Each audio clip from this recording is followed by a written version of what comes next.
시작하겠습니다. 저와 함께 파트너를 해주셨던 분을 모셨어요. 곽상준 신한금융투자 강북센터 지점장님과 김민수 레몬리서치 대표님 모시겠습니다. 안녕하세요. 네, 안녕하십니까. 네, 반갑습니다. 네, 제가 이렇게 반가워서 웃으면서 뵙고 싶은데 웃음이 잘 안 나오는 시장이에요. 네. 사실 오늘 장 초반에는 그래도 좀 강세로 시작하나 했더니만 오후 되니까 상승분을 다 반납해버렸더라고요. 줬다가 뺏은 날이죠. 네. 맞아요. 이게 더 네. 나쁜 느낌이랄까요? 네. 두 분 시장 어떻게 보셨나요? 어느 분, 김민수 대표님 먼저 말씀하시겠어요? 말씀하십시오. 예. 네. 저는 노래를 듣고 왔습니다. 아, 네. 네. 노래 불러보시죠. 장기하의 얼마나 가겠어.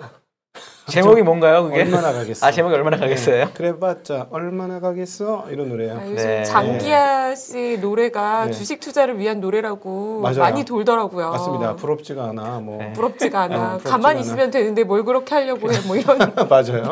각동희님 정신줄이 흔들흔들하시네요. 노래부터 시작하시는 거 보니까. 바닥에 왔다는 그런 그게 아닐까 싶습니다. 아, 그러니까 바닥 근처. 네. 얼마나 네. 가겠어. 근데 정확하게 예측하기 되게 어려운 장이고요. 사실은 이번에 되게 안심했던 게 은행들은 문제가 전혀 없었잖아요. 네. 지금도 여전히 문제가 전혀 없고. 네.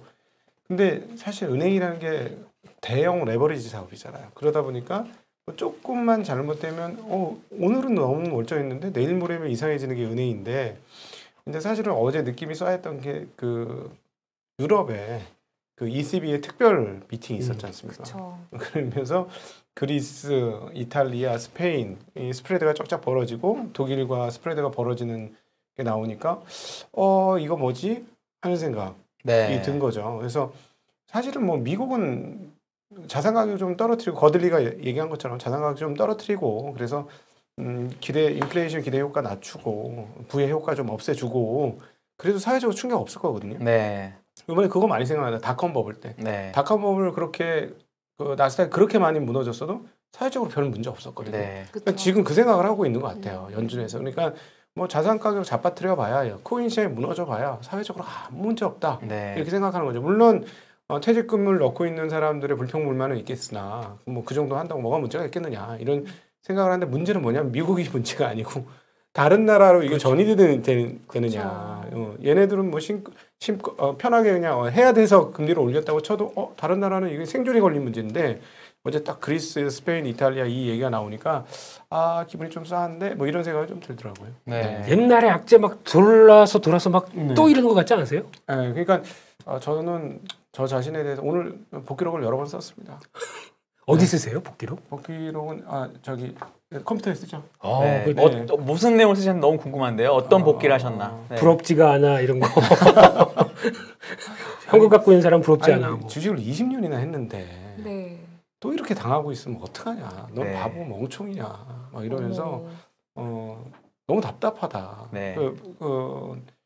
현금 마련 그렇게 얘기해놓고, 그다음에 이제 이번에 가치 투자자의 성향에 대해서 다시 한번 돌아봤어요. 제가 이제 가치 성향을 가지고 있는데, 가치 성향들 저만 그런 게 아니라, 저만 그랬으면 저 아마 한강 갔을 것 같아요. 네. 근데 정말 위로가 많이 돼요. 저만 그런 게 아니라 너무나 많은 사람들이 그런데, 가치 투자의 특성은 뭐냐면 싼 주식을 보면 못 견뎌요. 네. 주식을 사는 거죠. 네. 네. 그러니까 이번에 PER 배수 3.5배야. 너무 싸지 않아? 네. 우리 이제 김열매 애널리스트께서 잘 아시겠습니다만, 건설주 지금 얼마나 삽니까? 그렇죠. 52주 그죠? 신저가 나왔더라고요. 3.5배가 2배를 향해 가고 있어요. 네. 네, 근데 그것만 그런 게 아니라 그런 주식들이 굉장히 많아요. 근데 네. 이익 전망이 안 주는데도 불구하고 3.5배 하던 게 2배 향해서 가고, 뭐 6배, 7배 하던 게 5배, 4배 향해서 네. 가니까 가치 투자자는 손이 안 나갈 수가 없죠. 버튼을 네. 안 누를 수가 없었고, 누르고 나서 이제 현금이 소진되고 나니까 본격적으로 한번 세게 얻어맞는 게 딱 오니까 많이 기분이 좀 그렇죠. 네. 네, 그렇습니다. 네. 근데 이건 저만의 문제도 아니고 정말 많은 투자자의 문제니까, 일반 투자자분들은 자기를 너무 책하지는 않으셨으면 좋겠어요. 네. 그리고 뭐 잘 버티면 또 기회가 오지 않겠습니까? 그러니까 이런 생각이 들어요. 이제 배멀미 나기 시작했다. 왜냐하면 풍랑이 잔잔하면, 배가 크고 안전하면 풍랑이 좀 일어도 상관없이 그냥 쭉쭉 가는데, 내 배가 정말 안전하다고 생각하고 가고 있거든요. 저는 이제 기업 그 배를 기업이라고 생각하고 좋은 배를 타야 된다. 항상 이 얘기해요. 좋은 배를 타면 어떤 풍랑이 있어도 침몰하지 않고 잘 간다. 근데 이번처럼 풍랑이 크면 배가 흔들리긴 하잖아요. 네. 멀미는 나는 거죠. 멀미가 시작됐다. 이렇게 보는 거죠. 항만적 정체 영상. 대표님 죄송합니다. 요거에 대한 대답 좀 해주시죠. 오늘 장에 대해서. 아 배가 배멀미가 나는 현상에 대해서요. 또는 아까 얘기하셨던 어떻게 복기 느끼셨어요? 같은 거라든지. 키 밑에 밖에 모르겠고요. 야, 키 밑에 모르실 수 있어요. 뭔지 예? 보시는 분들 키 밑에 요즘 안 나오니까. 아 요즘 안 나와요? 안 나오는 걸로 모르겠습니다. 붙이는 멀미약입니다. 네, 붙이는 멀미약. 그렇구나. 죄송합니다. 제 너무 젊어서요. 네. 근데 제 생각은 그렇습니다. 요즘에 딱 한 몇 주 전부터 드는 생각이 이 정도 됐는데도 왜 외국인이 안 살까? 네. 거기가 이제 가장 큰 핵심이었고 네. 그러면서 느낀 생각은 약세장이다. 네. 그냥 그렇게 마음 왜 먹기로 안 했어요. 사는 것 같으세요? 진짜. 그러게요. 이게 미국이 바쁜데. 그것도 그렇고 우리나라는 그냥 대외적인 뭐만 나오게 되면 그냥 우리 한국이라는 K 붙고 사이클 산업이거든요. 대부분 네. 사이클 타는 산업이다 보니까 그렇죠. 사이클 타는 산업은 대표적으로 뭐 어떤 외부 변수나 오거나 그러니까 변수가 되게 다양하죠. 이거를 막고 그대로 자체적으로 뭐 소화할 수 있는 저희가 내수가 있습니까? 아니면 뭐 자원이 있습니까? 그러면 그냥 그러니까 우리나라에 있는 기업들은 좋아 보여도 한국이라는 진짜 큰 배는 어떻게 보면은 그 밑에 홀수라고 그러네. 그 밑에 물 채워져 있는 그 배. 네. 그게 되게 얕아요. 네. 안에 있는 배들은 좀 견딜 수 있어도 이거는 휘청휘청 됩니다. 네. 그렇죠. 자동차와 휴대폰을 제외하고는 완성품을 만드는 게 거의 없잖아요. 뭐 먹는 거하고 뭐 이런 거 좀 텔레비전 같은 건 좀 빼주고 그러면 완성품을 만드는 게 없으니까 중간재니까. 그렇죠. 글로벌 경기에 휘둘릴 지금 너무 실적이 좋아도 경기가 맞습니다. 침체하면 순식간에 이익이 빠지니까 그런 약점이 한국 산업에 분명히 있는 거죠. 좀 말씀하신 두 분은 주식을 이제 20년 막 이렇게 오래 하셨으니까요. 네. 김민수 대표님이 젊으셔서 네, 저는 하셨- 조금 좀 아주 네. 많이 좀 적어요. 예. 심리적으로 주변 분들 또는 음. 고객분들 보실 때 네. 지금 고객분들이 받아들이기에 어느 정도인 건가요? 그러니까 예전에 18년에도 장이 안 좋았고 장 안 네. 좋을 때가 있었는데 코로나 그렇죠. 때도 있었고 코로나 많이 때 뭐 썼으니까. 충격적으로 빠졌었고 어느 정도로 느끼시나요? 지금 다들 많이 울고 계시긴 한데 정말 바닥일까에 대한 고민을 지금 계속 해보거든요. 네. 근데 전문가들이 돌아서야 되고 전문가들이 꿀먹은 벙어리가 돼야 되고 좋아 이제는 사야 돼라고 했던 사람 저 같은 사람이 꿀먹은 벙어리가 돼야지 그게 바닥이거든요. 네. 2020년 2월 달에 한번 생각해 보세요. 너무 많이 빠졌어. 너무 네. 많이 빠졌어. 그렇죠. 이제는 사야 돼. 근데 1800이 깨지면서부터 거의 모든 사람이 이제 아무 말도 못하고 그렇죠. 이제 그다음부터는 1200 간다, 1000 간다 이런 얘기 나오거든요. 그리고 바닥이었어요. 그러니까 결국 그 2020년에 일이 벌어질 거라고 상상도 안 했는데 그런 비슷한 일이 지금 벌어지고 있는 거고 결국 그렇게 따져 보면은 시장에서 뭐 야 이번 가 2000 깨져, 뭐 1800 가, 반토막 나, 뭐 이렇게 이야기가 나오면 그때가 이제 저점의 시그널, 심리적 시그널이 확실한 거 아니나. 그리고 또 하나는 반대 매매가 나오면. 그렇죠. 그거는 굉장히 정확한 시그널이죠. 근데 반대 매매가 많이 안 나와요. 아직 네. 신용 잔고가 많은가요? 예, 21조. 네. 14일 기준으로 21조. 굳건합니다. 네. 거의 플러스 알파가 더 있습니다, 형님. 형님. 깜짝이야. 나이를 막 이런 식으로 공개하셔도 예. 되나요? 제가 안지가 13년 되는데 사실은 2달 전까지만 제가 형님인 줄 알고 제가 형님. 어딜 봐서 제가. 네, 죄송합니다. 네, 아니 신용 잔고 말고 더 있다고요? 그건 무슨 말씀이시죠? 더 있죠. 저희가 보통 얘기하는 주담대, 네. 아. 주식담보대출 이것도 한 20조 돼요. 네, 이것도 네. 그렇고 거기다가 알려지지 않은 이게 과연 실체가 얼마일까, 이게 얼마나 돼 있을지 모르는 스탁론이 있죠. 네. 네. 네. 그럼 주택담보대출에서 주식으로 들어온 금액이 얼마인지를 어떻게 알죠? 저희 증권 주식담보대출. 주식담보대출. 주식담보대출. 신용 매수 말고. 신용 매수 미수 말고. 말고 주식을 담보로 해서 빌리는 거. 주담대 제가 네. 너무 부동산을 봐가지고 네. 주담대 그쪽에 요즘 올인하셨기 때문에 네. 주담대 하면은 죄송합니다. 은행분들은 그쪽, 네. 증권분들이 이쪽. 네. 네. 네. 그런 쪽에서 뭐 CFD까지 있죠. 근데 이거는 간헐적으로 더 계속 거의 이제 외국인으로 잡히죠, 이게 매도가. 네. 예. 근데 맞아요. 전문 투자자 쪽으로 등록되다 보니까. 근데 이거 자체가 이제 레버리지 쓰시는 분들이 아까 각도기님 얘기하셨던 것처럼 딱 이제 버틸만 해요. 아직까지는.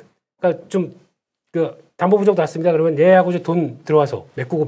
네. 근데 이게 반복되다가 어느 순간 이게 딱 놓을 때가 있거든요.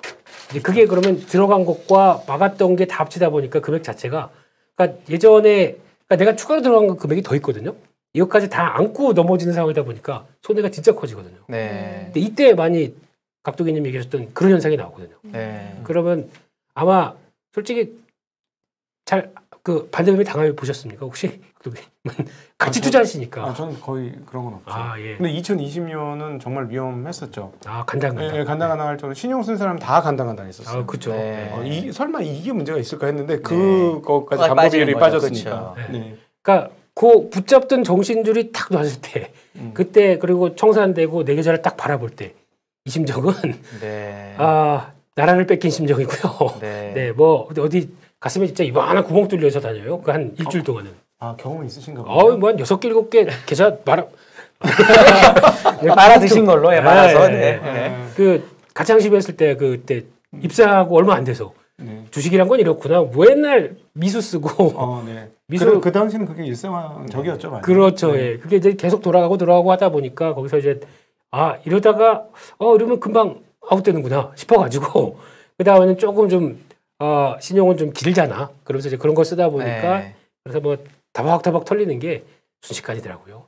네. 제가 부분 워낙 오래 보셨으니까 저도 2004년부터 있었지만 저는 이제 애널리스트는 IB에 있었고 지점은 사실 처음에 입사해서 딱 3개월 교육받은 게 다예요. 동원증권에서. 근데 저는 그때 아직도 잊혀지지 않는 게 저의 한 5년 선배님이 해주신 얘기가 2000년장을 자기는 잊지를 못한다는 그때 자기가 대리였는데 그때 지점 앞에 많은 분들이 줄을 서서 주문표를 들고 기다리다가 그분이 출근하시면 무슨 대리 나 코스닥 사줘 이랬다는 거예요. 정말로. 그러면 본인이 그냥 아무거나 쓰고 자기 거 사고 이랬대요.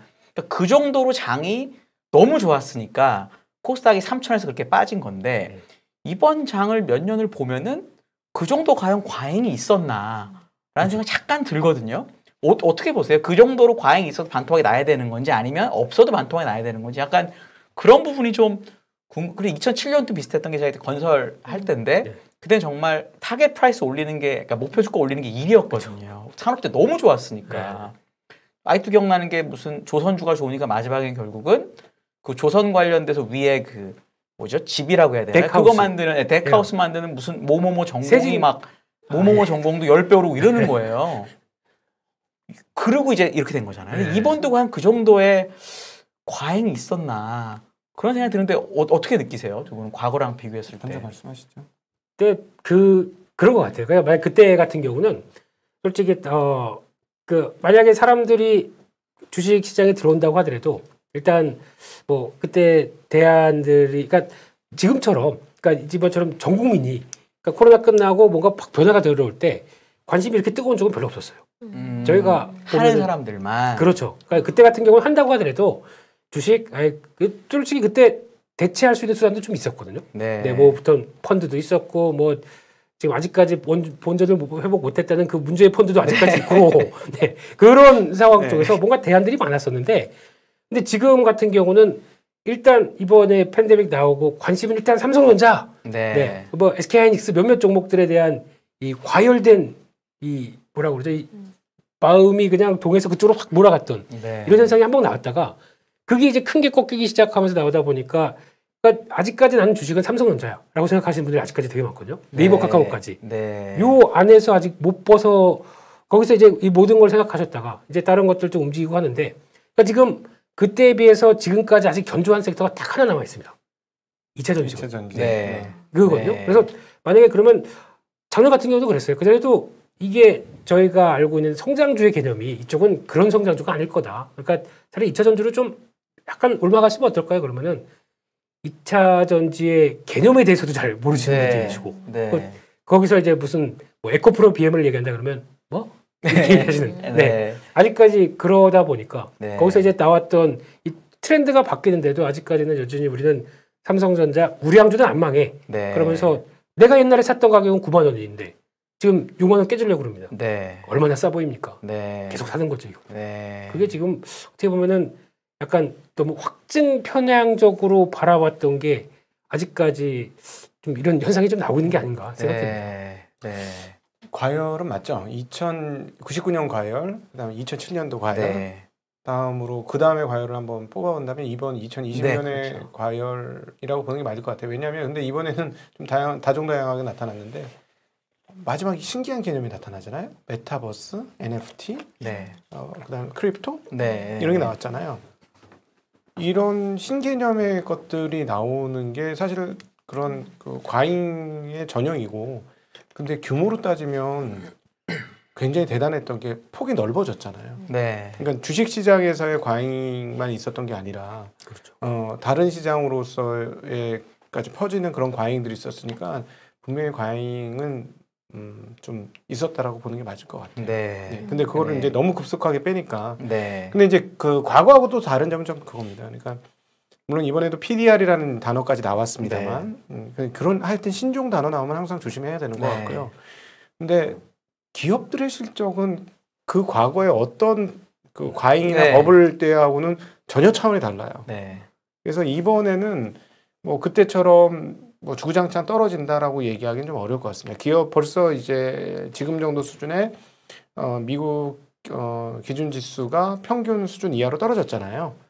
그러니까 뭐 이 정도면 그때는 정말 많이 올랐고 떨어져도 네. 평균에 안 오고 그랬었거든요. 네. 그러니까 네. 그때하고 지금은 좀 그런 성향의 내재 가치 성향은 분명히 이번이 훨씬 더 좋고, 그렇다면 결국 그 연준에서 하고 있는 강력한 긴축이 사람들 생각하기에 조금 덜하네 이러면 이제 바로 또 반등하는 네. 그러면 충분히 나올 수 있을 것 같아요. 근데 제가 네. 보기에는 여기서 약간 사람들이 흔들릴 수가 있는 게 네.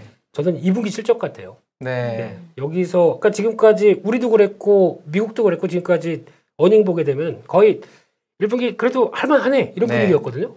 인플레이션 저렇게 심해도 뭐 괜찮네 이런 분위기였는데 지금 동향을 보게 되면 아마 참 전화가 계속 네. 이렇게 급한데 인기 있으셔서. 아닙니다. 네.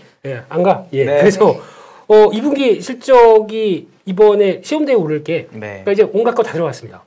네, 대표적으로 지금 들어오고 있는 중국 봉쇄 영향도 직접적으로 타격을 받았겠죠. 네. 예, 그게 아마 국내 기업뿐만 아니라 해외 기업도 이제 미국 기업들도 마찬가지였을 거예요. 네. 예, 그리고 그래서 나오는 이 체력들을 여기서 이제 테스트하는 때가 나올 것 같아요. 네. 그리고 이제 인플레이션이 이제 우크라이나 전쟁을 통해서 받았던 대표적인 현상들이 그대로 다 노출됐을 거고 그랬는데도 그러면 이제 하반기에 어닝을 좀 약간 꺾어내리겠죠. 그러면 여기서 지금까지 보고 있었던 저희가 PR은 그러니까 주가가 EPS랑 PR이라고 본다고 네. 하면 그럼 PR은 그러면 지금까지 이 정도로 봤다가 이 정도까지 내려왔다. 네. 근데 이제 당장 EPS가 흔들리게 되면 네. 요거에 대해서도 이제 고민을 하기 시작하겠죠. 네. 이게 나오기 시작하게 되면 생각보다 레벨을 좀 약간 낮춰서 보는 현상들이 나오지 않나 네. 하는 생각들이 들어서 그걸 좀 더 주의해야 될 것 같거든요. 오늘 너무 부정적인 얘기만 드려서 좀 긍정적인 얘기를 좀 드리면 그래 네. 주시죠. 긍정적인 듣고 싶어 하실 것 같아요. 네, 긍정적인 얘기를 네. 좀 드리면 사실은 그 지금 상황의 해결은 의외로 단기적으로 순식간에 일어날 수도 있죠. 전쟁이 끝난다던가 네. 갑자기 유가가 떨어진다던가 네. 이러면 해결이 되는 게 이번에 CPI 보면 사실은 유가가 가장 강력해요. 네. 교통 관련해서 약 한 19% 영향을 미치고 있는 그게 완전 고공 전월 대비 뭐 46% 막 이런 증가를 보여줬으니까 이거 유가만 빠지면 뭐 게임 그냥 다 끝나는 거라서 물론 이제 이렇게 얘기하면 유럽이 지금 ESG 한다고 자초자산 한다고 자초자산 얘기 나오면서 그 오랜 기간 동안 아무도 설비 증설을 안 했으니 이게 공급이 너무 타이트하다. 공급이 늘어나지 않으니까 이게 유가가 빠지지 않을 거다. 이렇게 뭐 얘기하실 분도 있긴 할 것 같은데 그럼에도 불구하고 지금 미국 쉐브론하고 이런 회사를 좀 건드리기 시작했거든요. 네. 오늘 새벽 뉴스에 재미나게 너무 이익을 많이 내고 있다. 네, 그래서 신만큼 많이 낸다 이런 얘기했죠. 초과 이익에 대해서 똑같은 법인세를 한 번 더 내게 만들겠다 이렇게 얘기를 하면서부터 툭 떨어졌거든요. 그러니까는 얘네들이 뭘 알고 있을까? 그러면 우리가 모르는 내용 중에 이게 우리가 알고 있는 원유의 공급이 충분하지 않아서인 문제도 있으나 그 메이저들이 약간 그 수량을 가지고 좀 핸들링하는 거 아닌가 하는 생각도 할 수 있죠. 네. 일단 지금 저격을 한 거예요. 한번. 근데 만약에 여기서 진짜 그래서 유가 떨어지면 하루아침에 분위기는 싹 달라질 수 있다라는 점. 네. 그리고 이제 또 하나는 이 정도쯤 되면 저는 미국의 주택 가격이 흔들흔들 할 수 있을 것 같습니다. 그러면은 비율적으로 가장 높은 게 이제 렌트비잖아요. 네. 그냥 실제 렌트비와 집 환산 렌트비 네. 그게 비중이 거의 한 30%가 훨씬 넘으니까 이 부분이 떨어지기 시작하면 사람들 생각도 조금 바뀔 수 있을 것 같아요. 물론 유가가 더 중요하긴 합니다만 그러면 그렇게 쫄았던 상황들이 꺾일 수 있을 것 같고 네. 또 하나 중국의 PPI는 확실히 떨어지기 시작했어요. 이번에 8%대로 뚝 떨어졌거든요. 6%대로? 예, 6%대로 네. 뚝 떨어졌습니다. 그러니까 한 올해 연말 기준으로 보면 중국의 PPI가 영향을 미치는 미국의 CPI는 감소하는 게 보일 것이다. 그 부분은. 뭐 그렇게 따져보면 지금 뭐 단기적으로 조금 더 어려운 구간들 넘어가면 뭐 좀 금방 또 왜냐하면 기업들의 실적이 2분기 얼마나 꺾일지 모르겠으나 네. 저건 그렇게 많이 꺾일 것 같지는 않거든요. 실적 관련해서 궁금한 게 이제 사실 실적 우리나라에서 제일 먼저 알려주는 삼성전자잖아요. 7월 아마 5일쯤 또 보나마나 나올 텐데 근데 현재 언론에 삼성에서 약간 얘기해주는 톤은 왜냐면 기자가 썼다는 거는 결국 전자의 톤인데 되게 그렇잖아요. 이제 너무 솔직하십니다. 예. 그럴 것 같은 예. 추정입니다. 네. 그럴 것 같은데 되게 괜찮잖아요. 지금 그렇죠. 톤이. 그럼 7월 5일에 나쁘게 안 나올 가능성이 높은데 그러면 분위기 바뀔 수 있을까요? 어떻게 왜냐면 그리고 며칠 있다 또 6월 물가 미국 나오거든요. 그게 얼마 안 되니까. 그럼 어떻게 보세요?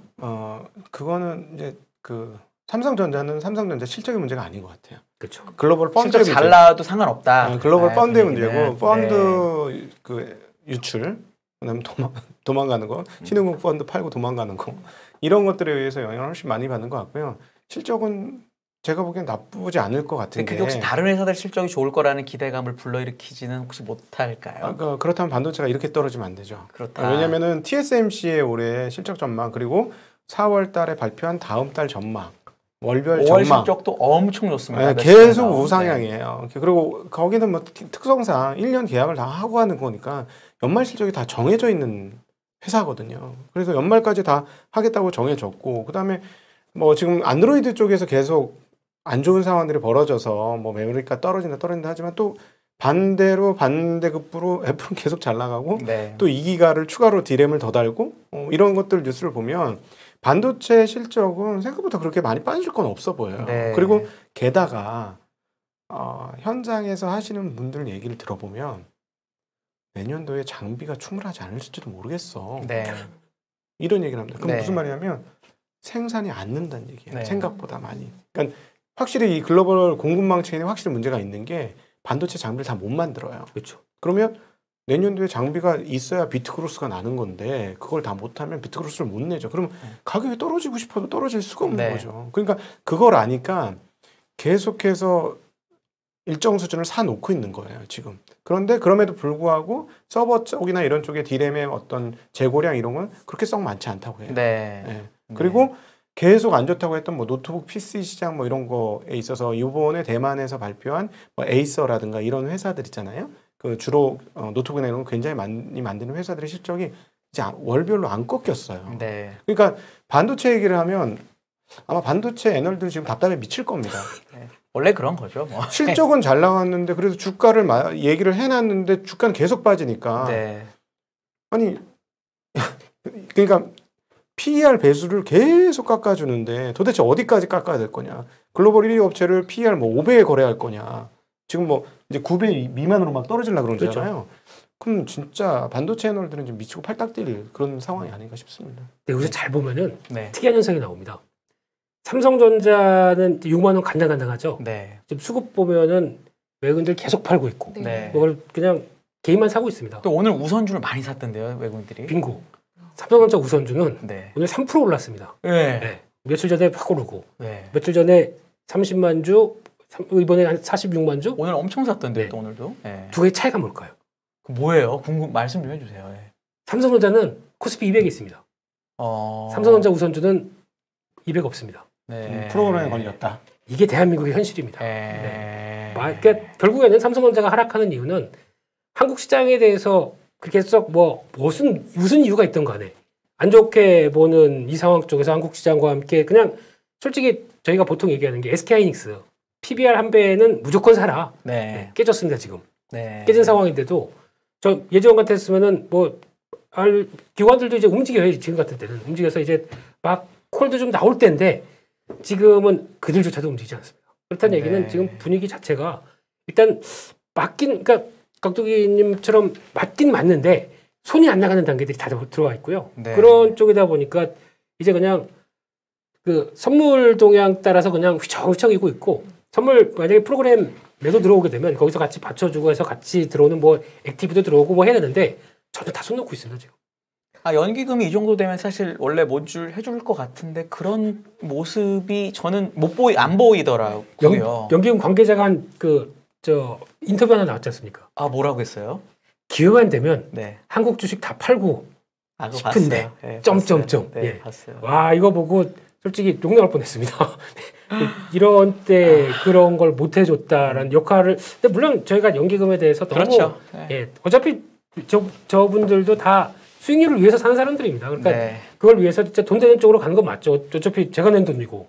아니 그러면 이런 연기금이 왜 카카오페이를 그렇게 많이 살까요? LG엔솔도 엄청 샀죠. 그거는 그냥 뒤로 하겠습니다. 네. 그나마. 네.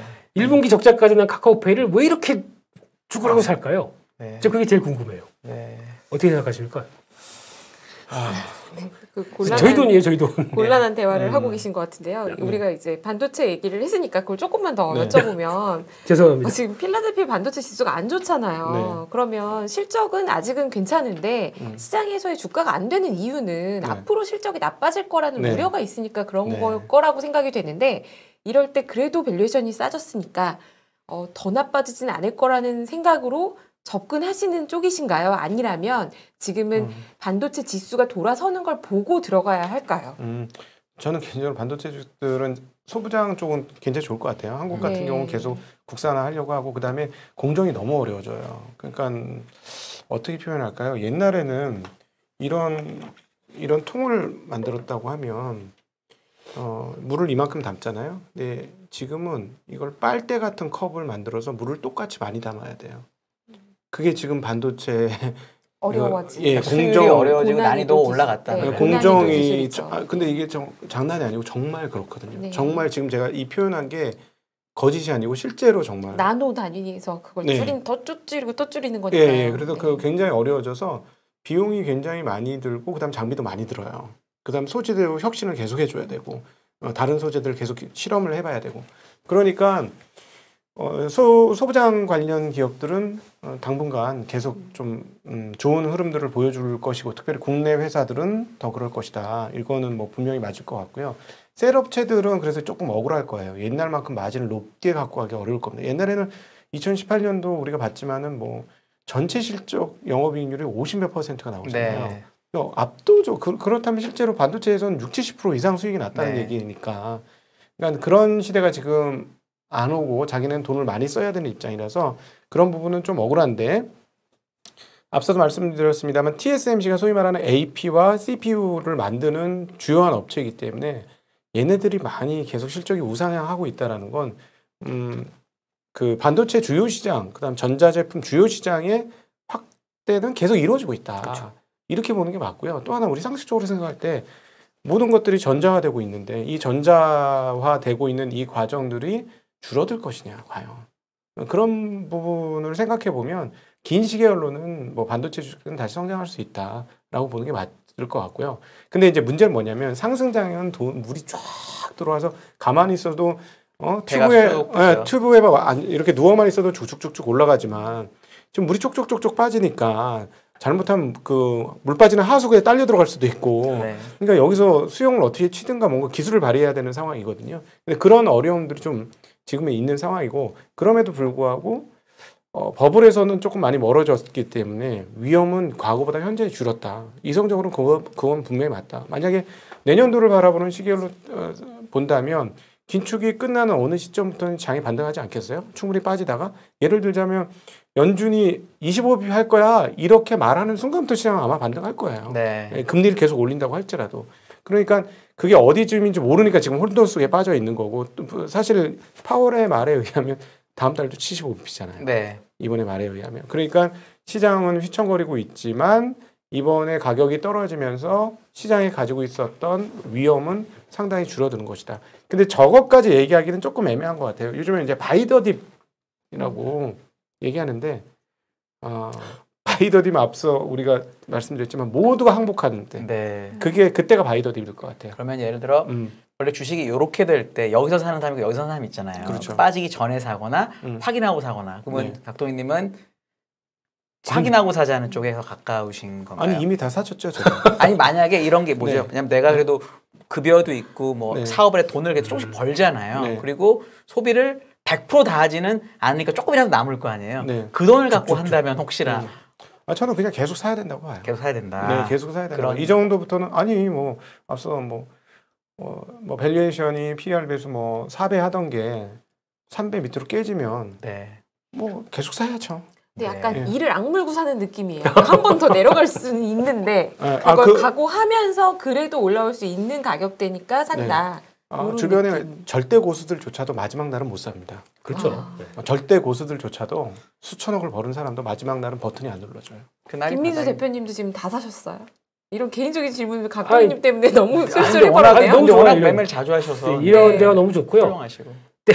매매를 자주 한다는 얘기는 현금이 더 많다는 얘기죠. 쉽게 네. 얘기하면. 네. 네. 네. 저는 한국 시장을 지켜보면서, 그러니까 진짜 각도기님처럼 이렇게 분할 매수하면서 딱딱 이제 가격 맞을 때마다 들어가는 거 이거 진짜 좋아합니다. 근데 이래서 결국에는 다 털렸어요. 언제 털리냐면은 네. 예, 센티멘탈이 너무 한국 시장에 강하거든요. 그러면 내가 적어도 그 모아오던 거 반은 팔게 만드는 시장이 꼭 나옵니다. 한 번씩. 견뎌야 되는데 그렇죠. 꼴국은 네. 털리고 나가야 바닥이 나온다 이런 느낌. 신용 쓰셨어요? 시종도 그렇고 뭐 신용 쓰시면 안 됩니다. 예, 신용은 쓰면 안 됩니다. 개인들은 그건, 예. 그 심리적으로 견딜 수가 없기 때문에 아니 근데 개인 아니더라도 그렇죠. 신용을 안 써도 바닥에 지지는 경우가 흔해요. 네. 그렇죠. 남은 예. 거라도 강지자 뭐 네. 이런 심리가 네. 바닥에서 다 보고. 망하게 생겼다. 네. 막 네. 세상이 망했고 나도 망하게 생겼으니까 이 남은 거라도 건져야 되겠다는 심리가 바닥에서 항상 일어나죠. 그렇죠. 네.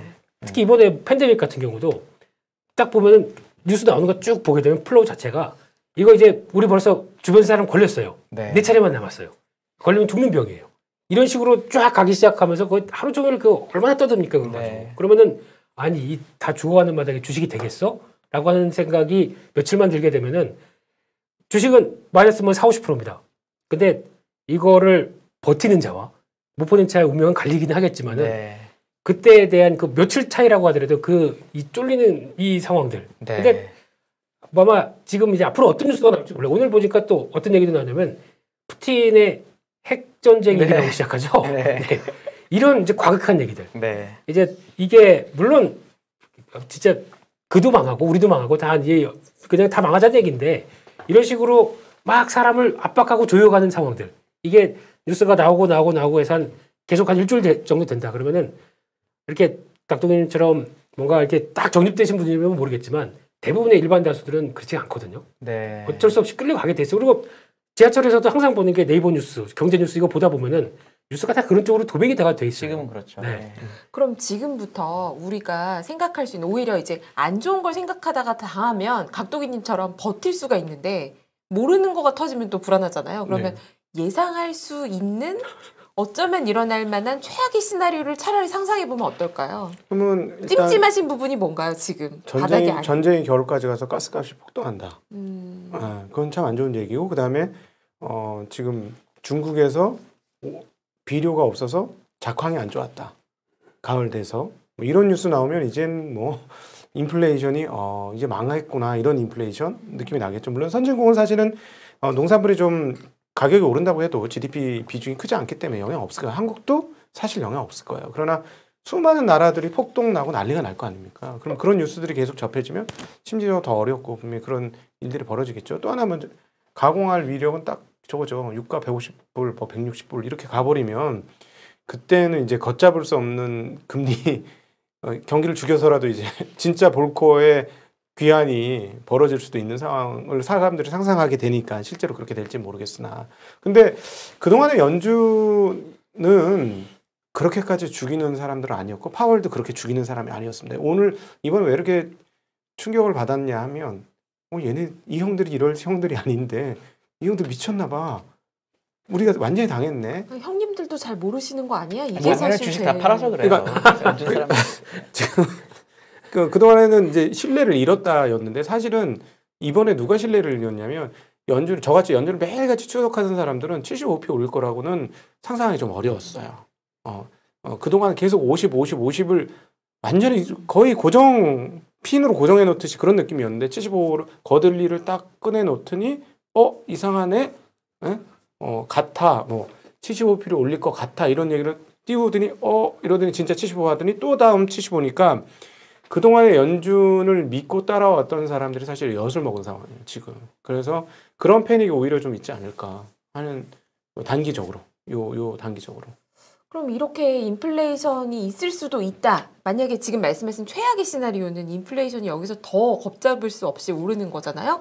그럼 이런 시대에는 우리가 주식을 임할 때 해칭을 해야 되나요? 아니면 어떤 산업을 그래도 좀 눈여겨봐야 될까요? 네, 이런 불안감이 여전히 남아있다면. 제가 보기에는 최악의 시나리오는 네. 저는 그거 같습니다. 중국의 대만 침공. 네. 상상도 못한 일이네요. 네. 거기까지는 가지 않는 걸로 하시면 어떨까요? 그러니까 최악의 격을 얘기하고 네, 그러니까 그렇죠. 그냥 막 지른. 아니, 진짜 굉장히 창발적이시요. 네. 좋아요. 네. 네. 그렇게 되면 이제 그거는 대피해야죠, 저희도. 네. 그런 뉴스가 떴다. 그러면 다 파시나요? 보통 하는 게 아니고 빨리 기차표 타고 부산이나 제주도 가야죠. 어딘가 이제 돈이 문제가 아닌 거죠. 이게 그러면은 뭐 이런 얘기 좀 해서 그렇지만은 그러니까 왜 보통 인플레이션 잡기도 힘들다. 뭐 내부적으로도 뭐 여기저기 뭐 카오스가 나오기 시작한다. 그러면 뭔가를 또 다른 데로 지금까지 역사가 그랬지 않습니까? 뭐 관심을 다로 돌려야 돼요. 만약에 지금 중국 같은 경우도 시진핑 주석 체제로 가긴 가는데 그동안 인민들의 불만이 상당히 쌓여 있었다. 이제 다 고민을 하고 있겠죠. 이거를 어떤 식으로 또 불만을 어느 쪽으로 표출하느냐. 잘못하게 되면 인간의 역사적인 단계를 봤었을 때 그게 항상 내부적인 갈등이 외부로 표출되거든요. 그래서 나오게 되면 미국도 마찬가지예요. 지금 바이든 지지율이 확 떨어져 있지 않습니까? 이 떨어져 있는 가운데 뭔가 그래도 그레이트 아메리카를 뭔가 외쳐보겠다. 그러면 이 어떤 큰 전쟁과 그 세력들이 붙는 게 이게 지금까지 보면은 역사적으로 지금 가장 평온한 시기거든요. 근데 이게 혹시나 또 만일에 하나 이런 이상한 걸 걸려가지고 이렇게 나온다라고 하게 되면 이거는 또 좀 그럴 수 있는 상황은 되는데 그렇게 가지 않아야 되겠죠. 네. 그거는 진짜 그건 문제가 좀 심각한 일일 거고. 제가 잘못했습니다. 근데 전쟁 여쭤봤어요. 전쟁 나면은 긴축 못할 것 같은데. 못하죠. 거기까지는 네. 그러면 금융시장 오를 수도 있어요. 그때 근데 문제가 중국이 대만을 하고 선생님, 너무 가까우니까 너무 가까우니까 우리가 예. 미국은 좋을 거예요. 근데 우리 너무 가까우니까. 아니죠. 미국이 자동 참전이 되니까 우리나라의 그렇죠. 주한미군이 빠져서 정말 나쁜 시나리오입니다. 그러니까요. 그러니까 너무 가깝잖아요. 네. 네. 저 무슨 일이지? 제가 잘못했습니다. 제가 잘못했습니다. 제가 잘못했어요. 제가 최악의 시나리오를 여쭤봤더니 네. 이거 중국의 대만 침공 같은 말씀을 하셔가지고 제가 또 심장이 또 쿵 했는데요. 그러면 아주 사실 그래서 TSMC 거기까지 안 가고 인플레이션 강세에서 멈춘다면 인플레이션 우려가 좀 더 지속되는 상황이라면 네. 그럴 때는 어떻게 자산 배분을 해야 할지 여쭤볼게요. 일단은 저는 그냥 유가가 전 잘 안 빠질 것 같아요. 네. 제 생각으로는. 네. 왜냐면 아직도 지금 상황에서 다 신재생 보고 있고 그게 뭔가를 다 해결해 줄 수 있을 것처럼 얘기를 하고 있는데 이제 얼마 안 있으면 겨울 옵니다. 뭐 유럽도 겨울 오고 이제 북반구는 겨울 옵니다. 지금 뜨거운 여름을 앞두고 이제 겨울을 금방 걱정해야 되네요. 네. 해야 됩니다. 네. 지금 당장은 그러면 바로 풍력 설치해서 아니면 태양광 설치해서 이 어떤 충분한 효율을 받을 수, 전력을 받을 수 있나요? 지금 못하는 상황이고요. 그러니까 아직까지 그러니까 에너지 쪽에서는 빨리 뭔가를 변화시킨다고 하더라도 최소 3년이고 5년입니다. 이 단계를 지금 거의 그러니까 이때를 준비하기 위해서 그래도 가급적이면 러시아 거 좀 받긴 받으면서 그래도 뭔가 하려고 했는데 러시아가 지금은 아예 그냥 가스관 잠그고 있잖아요. 아니 뭐 독일 같은 경우는 절반은 못 보낸다. 뭐 조금만 이거 잠그기 시작하게 되면 유럽 쪽에 천연가스 가격 확 뛰지 않습니까? 이런 현상이 나오는 거 봤을 때는 아마 에너지의 중요성은 특히 화석연료에 대한 중요성은 그리고 이번 같은 경우도 마찬가지입니다. 그 바이든 대통령이 정유업체가 가지고 세금 얘기를 또 이렇게 막 하면서 이런 식으로 얘기할 게 아니라 이쪽을 좀 약간 좀 이쪽에 원유 유전 좀 한번 더 파볼래? 이렇게 얘기 좀 지원 비슷하게 오히려 인센티브를 줘야죠. 그렇죠. 근데 네. 오늘 그 얘기는 나왔어요. 네. 엑슨모빌이 휘발유를 더 공급할 수 있도록 네. 규제를 좀 풀어달라. 네. 그건 뭐냐면 우리 설비 증설할 때 뭐 환경 규제나 이런 것들을 네. 막아달라는 얘기 아니겠습니까? 그렇죠. 근데 오늘 바이든이 어떤 식으로든지 해야 된다는 톤으로 다 지금 대답이 좀 나왔어요. 네. 그래서 이 뉴스는 굉장히 좋은 뉴스라고 하기는 좀 가치 판단이 있으니까 근데 유가를 안 올리게 할 수 있는 좋을 수 있는 유가를 안 올릴 수 있는 뉴스가 될 수는 있죠. 이 부분은. 네. 근데 그러니까 정유사 입장 쪽에 트라우마가 있습니다. 지금 아직까지도. 네. 그때 그 팬데믹 나온 다음에 유가가 마이너스 가는 초유 현상까지 나왔거든요. 그러면 이 사람들 입장 쪽에서는 아무리 지금 여기서 이쪽 파고 저쪽 어차피 이거 원유 그러니까 판다고 하더라도 그 시험 장비로 들어가서 판다고 하더라도 10번 파면은 한두 번 성공하냐 마나요. 그럼 그 들어간 비용들을 마지막 한 번이나 두 번에서 거기서 끌어냈었을 때 그게 경쟁성이 있다라고 하게 되면 이 모든 걸 이제 퉁칠 수 있는 약간 어떻게 보면은 이것도 쉬운 단계가 아니거든요. 근데 이거를 작업을 하는 가운데 여기서 그런 트라우마가 있다 보니까 누가 하라고 시킨다고 해서 잘 안 해요. 차라리 돈 많이 벌면은 자사주 매입해요. 네. 그래서 그냥 우리 체력이나 키워놓지 이런 상황들이 있다 보니까 이런 쪽에서는 웬만해서 잘 움직이지 않는데 그럼에도 불구하고 세금 얘기하는 건 저는 말이 안 된다고 생각하고 있고요. 네. 그러니까 차라리 화석연료의 중요성도 조금씩 좀 그러니까 이쪽도 어차피 너무 CO2 발생하는 업적을 딱 못 박지 말고 조금씩 해줘야 그나마 좀 숨통이 트여지거든요. 지금 원유 재고 보세요.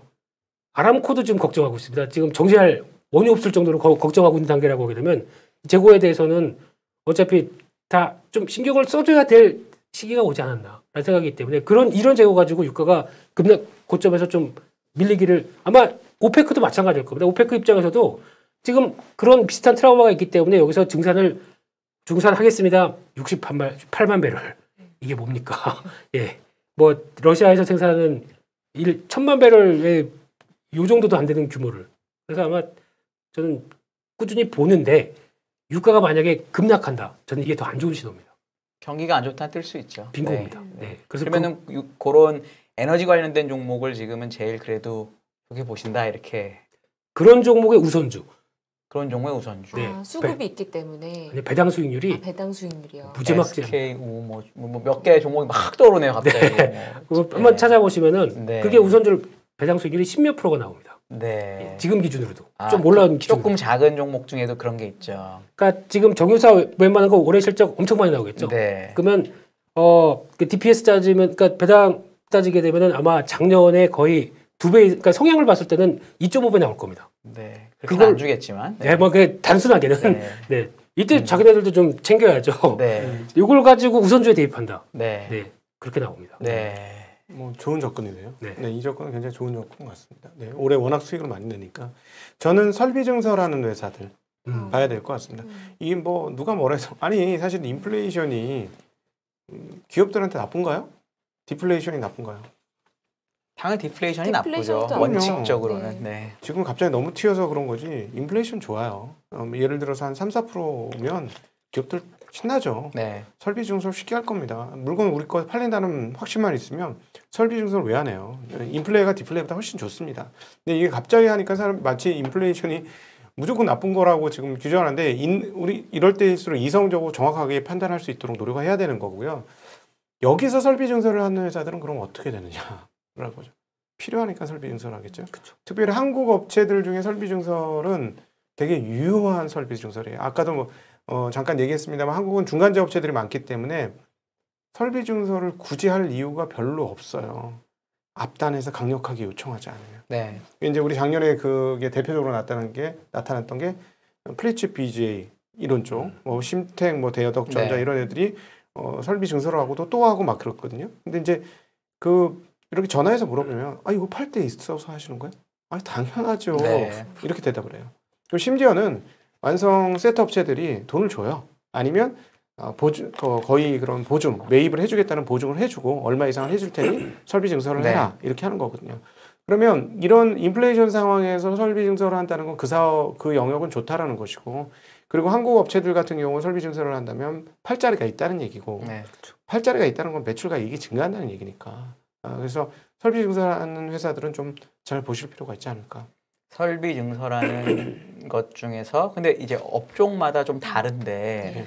요즘 설비 증설하는 거 사실 정해져 있잖아요. 요즘 그렇죠. 사실 막 뉴스에 나오는 거는. 네. 근데 그게 만약에 설비 증설하는 게 끝물 제가 왜 악몽이 조선 같은 거 할 때 보면은 끝물이 뭐였냐면 조선사가 도급한다고 할 때 끝물이었고요. 네. 건설은 사람 뽑을 때 끝물이었고 네. 뭐 그건 맞죠. 철강 뭐 이랬거든요. 네. 근데 이제 업종에 따라 다를 것 같아서 각도인님 네. 보시기에 증설하는데 예를 들어 조금 더 구체적으로 어떤 업종이 좋을지 그런 얘기 혹시 네, 일단 그 여러 가지를 상상을 해보는데요. 네. 이럴 때 인플레이션이 일어났고 또 하나 한 축에 일어나는 건 뭐냐면 자산 가격 감소가 일어났고 그다음에 유동성 축소가 같이 지금 더불어서 일어나고 네. 있잖아요. 그렇죠. 그럼 이걸 다르게 표현해 보면 구매력 감소예요. 그렇죠. 그러면 내구재가 어떻게 되겠느냐는 거예요. 그러니까 그 자동차 너무 잘하고 있는데 너무 좋은데 밸류에이션도 싸고 게다가 전기차까지 더 잘하면 프리미엄 붙여줄 수 있어서 좋은데 저도 그렇게 계속 좋다고 생각을 했어요. 근데 갑자기 최근에 엔화가 너무 약세가 돼서 다시 한번 생각해 보자. 네. 그렇게 다시 한번 생각해 보자 하면서 또 인플레이션이 있으니까 다시 한번 생각해 보자 하는데 내구재 어떻게 하지? 이런 생각이 좀 듭니다. 네. 그러니까 마찬가지죠. 예, 예를 들어 이런 노트북이나 이런 것들도 내구재잖아요, 일종의. 네. 그러니까 내구재 쪽이 재작년에 너무 좋았으니까 앞으로 좋아질까 하는데 그거 조금 의문이라서 그런 쪽은 좀 오히려 조심하고. 네.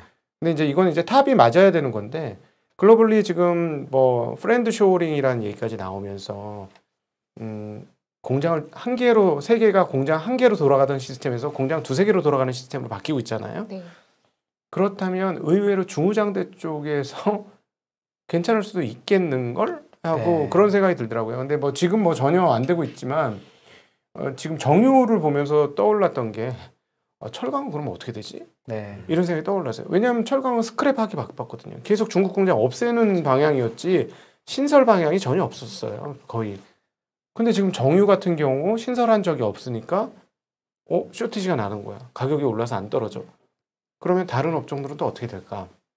그래도 의외로 중후장대 쪽도 잘 봐야 될 것 같고요. 그런 측면에서 보면 조선 트라바 있으시다고 하는데 조선은 도크가 채워지고 그 과거 고점 수준 비슷한 수주 잔고가 채워지면서 가격이 올라가는 그 순간까지 아직은 그게 안 나오니까. 안 나오니까 네. 도급한다는 얘기 나오기 전에. 그 전까지 네. 네, 그 전까지 뭐 그런 거는 뭐 괜찮지 않을까? 두 분 말씀 종합해 보니까 사실 우리나라의 대표적인 IT, 자동차, 뭐 인터넷 이런 거보다는 조금 2005, 6, 7년의 주도주가 훨씬 지금 더 주도주가 될 것 같다라는 걸로 이해하셔도 될까요? 저희 구독자분들이? 그것도 그쪽도 깔고 가는데 네. 저는 이제 여기다가 성장 개념도 같이 붙여줘라. 네.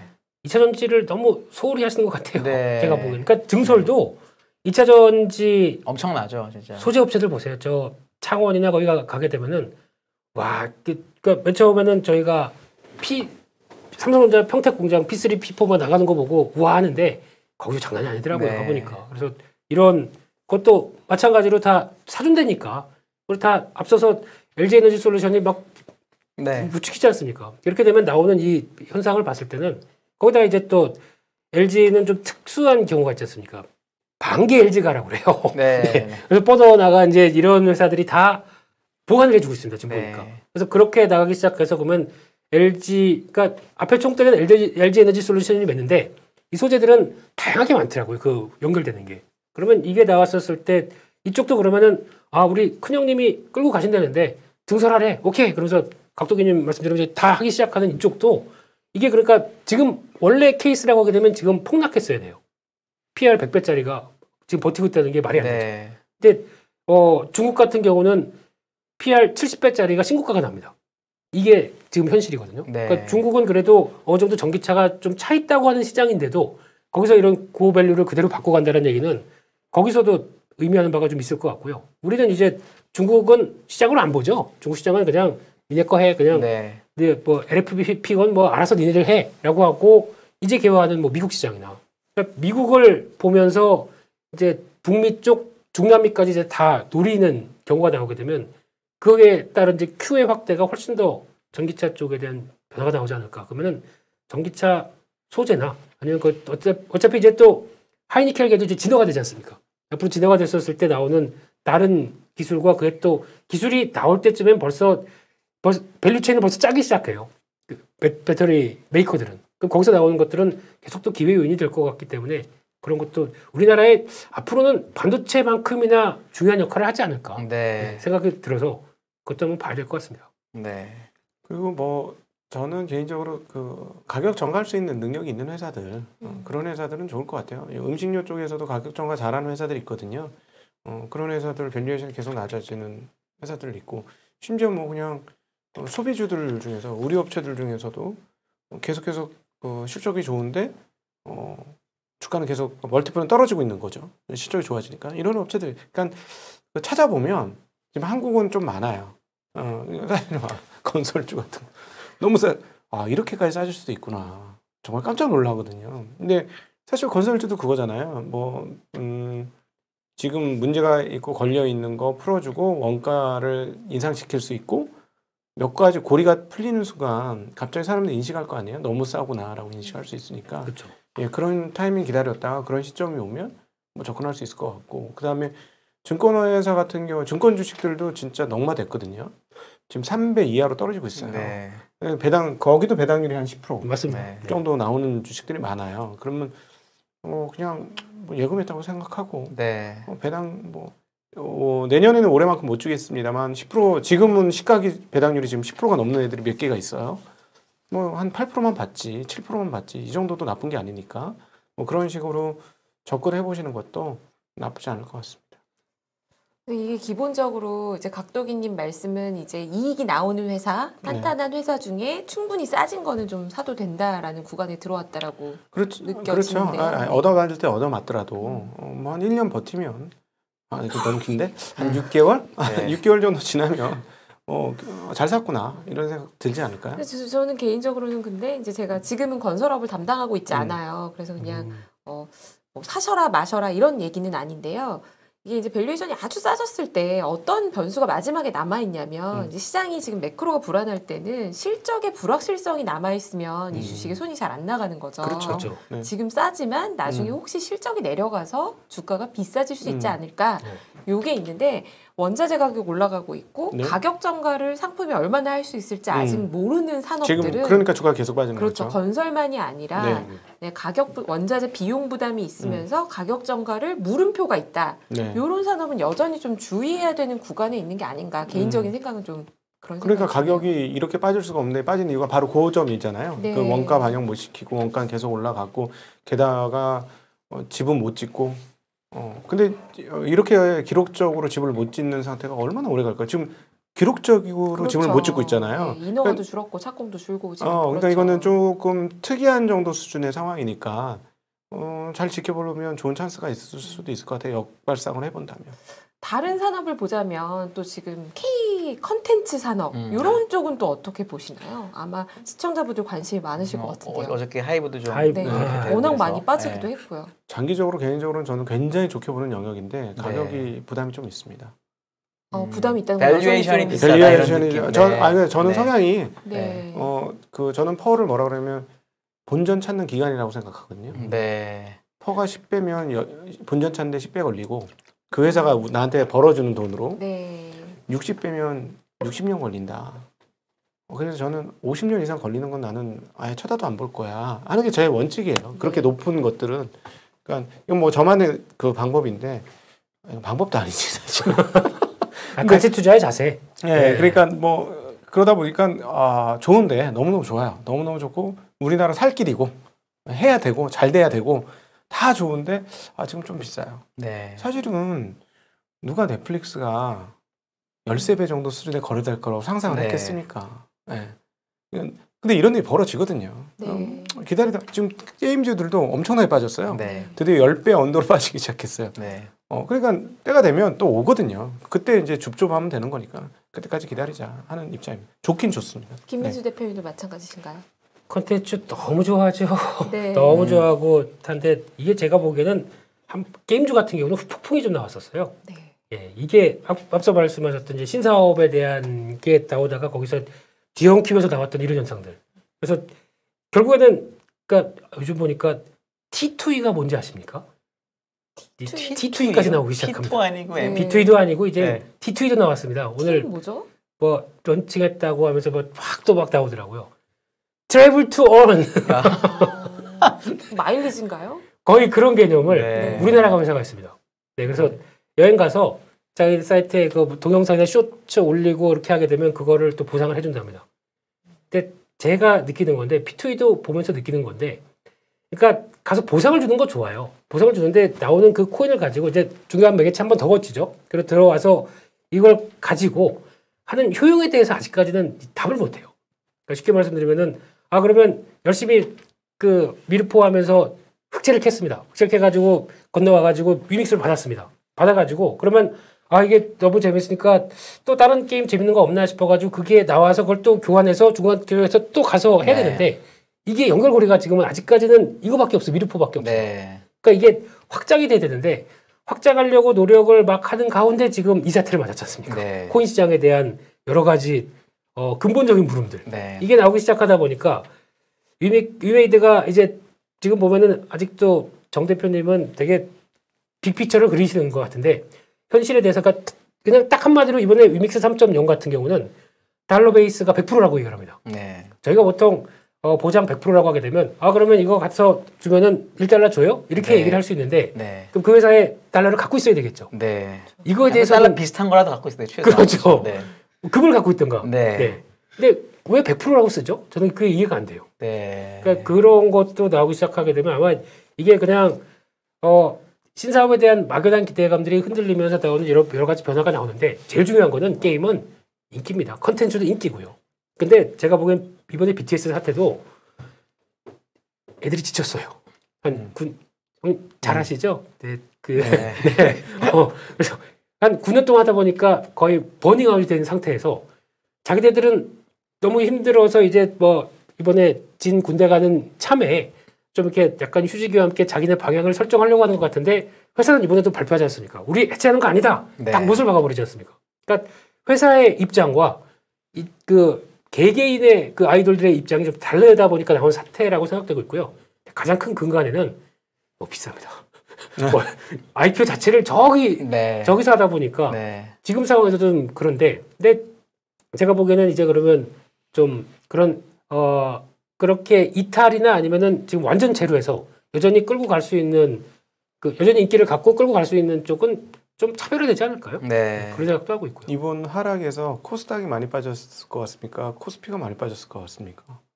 요 며칠? 아니요, 1년 동안 지난해 고점 대비. 코스피가 1000포인트 빠졌네. 30% 빠졌구나. 코스피가 더 빠졌어요. 놀랍지 않습니까? 저 20년 만에 처음 봤어요, 이런 거.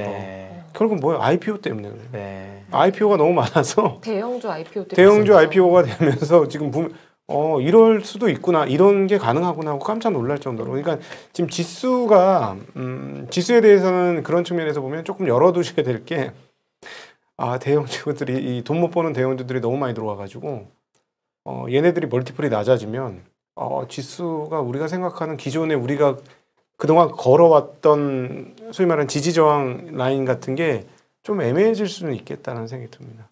그러니까 처음이에요. 어떻게 우리가 코스닥보다 코스피가 더 많이 빠지죠? 인지하지 못하고 있던 팩트네요.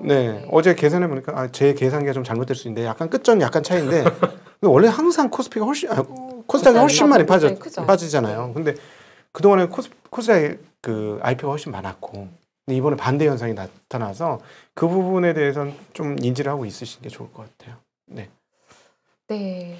끝으로 오늘 나와주셔서 이제 시청자분들이 지금 많이 오셨어요. 2,800명 오셔서 역시 두 분은 인기가 있으시구나 이걸 제가 실감하고 있는데요. 팬들도 많으시고 두 분 이제 지금 오신 분들께 어떤 조언을 해주실 수 있으실까요? 아니면 그냥 나도 힘들다 이런 말씀 해주셔도 오히려 더 좋지 않을까 이런 생각도 드는데요. 마지막 말씀 힘들다 뭐 이런 거요? 마지막 말씀 해주신다면요. 오늘의 멘트. 오늘의 멘트 한번 쫙 가시죠. 제가 더 힘들다. 여러분 힘든 것보다 제가 훨씬 힘들다. 그럼에도 불구하고 지금 멀미가 나기 시작했는데 사실은 그동안에 멀미까지는 안 나왔어요. 그냥 찰랑찰랑하네 이랬는데 이제 멀미가 시작이 됐는데 저는 항상 그렇습니다. 제가 타고 있는 배가 튼튼하다. 그럼 이걸 믿고 가는 거죠. 이걸 믿고 가는데 경험으로 보면 이런 어려운 구간도 눈 질끈 감고 지나가거나 아니면 내 기업들이 실적이 그대로 유효하다면 그거 믿고 거기에 기대가지고 그 돛담배에 내 몸을 꽁꽁 묶어서 가다 보면 하락의 사이렌의 울음소리에 유혹에 하락의 유혹에 안 빠지고 이 풍파를 헤치고 가더라. 배에서 그러니까, 함부로 내리지 말라는 그러니까 거죠. 제가 그러니까 예를 들어서 뭐 누적적으로 뭐 저보다 수익률이 좋으신 분들도 있겠지만 여기서 이렇게 살아남은 이유 중에 하나는 버티니까 살아남았다는 네. 버티니까. 네. 근데 그 경험으로 보니까 함부로 행동하지 말고 잘 버티면 지금 현금이 있는 분들은 기회가 오는 거고요. 근데 지금 이미 포지션이 구축되어 있으신 분들은 심리에 내 이성을 열어주지 마라. 네. 예.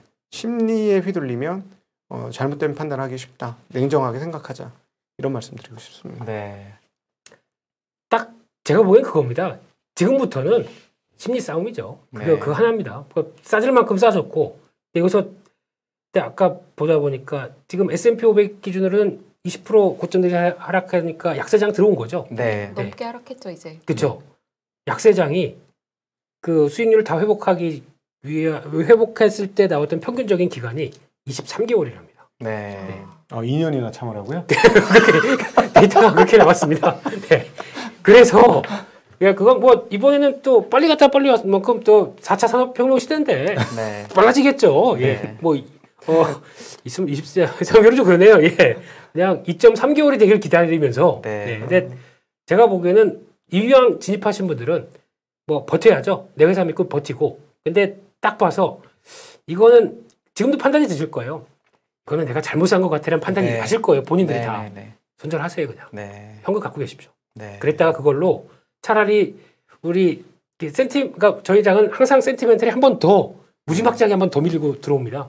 그때 그냥 버린 셈 치고 그때 사시는 게 낫지. 지금은 뭐 좀 비중 들고 있다가 있는 종목 어차피 뭐 20-30% 손이 난 거 그냥 두고 있다가 나머지는 적절하게 쓸 수 있는 현금 기회가 또 나올 겁니다. 현금 있으시면 그렇게 하면 되는데요. 없는데 손절하고 지금. 제가 하나 걱정되는 게 그거예요. 제가 있어 보니까 손절해서 바닥에 살 수 있느냐. 못 삽니다. 제가 왜 버티라고 하냐면 맞아. 못 사요.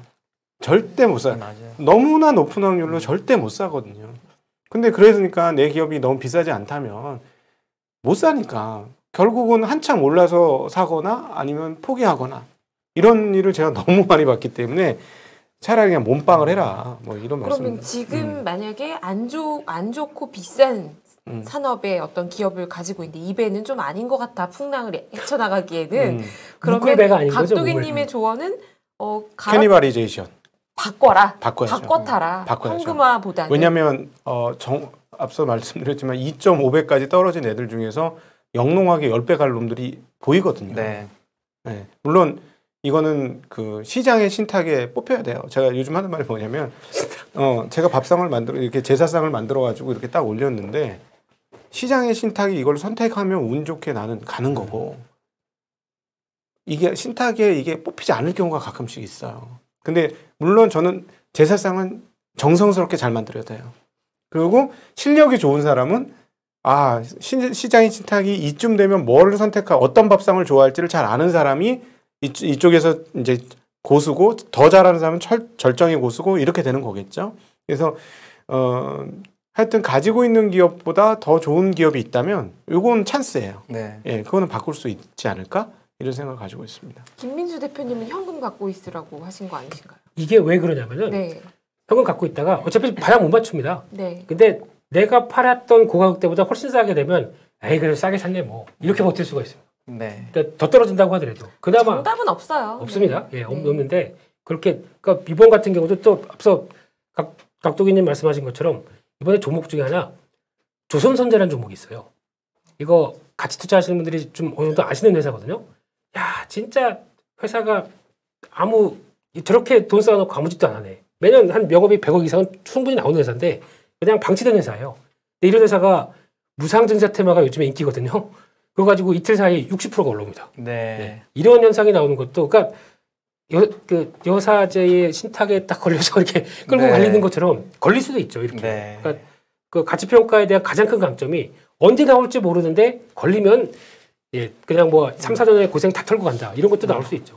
가능하면 지금 현금을 갖고 있으라고 했는데 이거 할 수 있으신 분은 이렇게 해도 돼요. 네. 할 수 있는 분을 하지 말라는 얘기는 아니에요. 근데 제가 보기엔 김 대표님이 하실 수 있는 분이니까. 그러시겠죠. 네. 자기가 할 수 있는 분은 그렇게 하시는 게 맞다. 네, 그러니까 지금 있는 걸 굳이 뭐 지금 안 되겠어 다 100% 현금이 아니라 어차피 다 대응할 수 있는 게 없다고 하게 되면 이게 그러니까 현금만 갖고 있다 보면은 결국에는 잘못하게 되면 바닥에서 털립니다. 네. 아무것도 대응할 수 없는 게. 네. 그러니까 차라리 그걸 대비해서 이거 현금 좀 있다고 하게 되면 바닥까지 갔을 때 바로 에이 그래도 현금이 좀 있으니까 이거 갖고 더 사야지 이거와 몸빵하다가 그냥 진짜 코끼리를 가서 악재만 나올 때 그냥 진짜 한국 망하는구나 여기서 팔았을 거랑 차이는 크다는 얘기죠. 네. 그 미묘한 차이입니다. 맞아요. 현금이 있으면 마음에 여유가 생기죠. 네. 네, 저희가 이 혼란스러운 장에 웃으면서 하기 어려운 얘기를 두 분께서 그래도 해주셔서 네, 감사드리고요. 오늘 저희가 이만 마쳐야 될 시간이 돼가지고 또 시장의 변화와 함께 저희는 또 다음에 모시고 또 새로운 얘기를 해보도록 하는 걸로 하고요. 오늘 무엇보다 이렇게 진솔한 말씀 해주셔서 아마 말씀하시면서 속도 막 아프실 텐데 막 그런 게 느껴지는 상황인데도 멀미하면서 해주셔서 했습니다. 네, 감사드리면서 저희는 이만 마치도록 하겠습니다. 여러분 저희가요 뭔가 이렇게 정답을 드린다기보다는 다양한 의견을 서로 같이 나눠보는 데 의의가 있고 각자 또 생각하실 포인트를 찾아내기 위해서 서로 이런 얘기를 하는 게 아닐까 이런 생각을 합니다. 도움이 되셨으면 좋겠고요. 어려움이 많으시겠지만 그래도 우리 시장을 바로 떠나버리지는 말고 공부하면서 길을 찾아보는 데 도움이 되었으면 좋겠습니다. 저희는 이만 물러가도록 할게요. 네. 마지막 말씀 다 하셨죠? 네. 또 해요. 네, 안녕. 네. 함께 인사하면서 물러가도록 하겠습니다. 감사합니다. 감사합니다.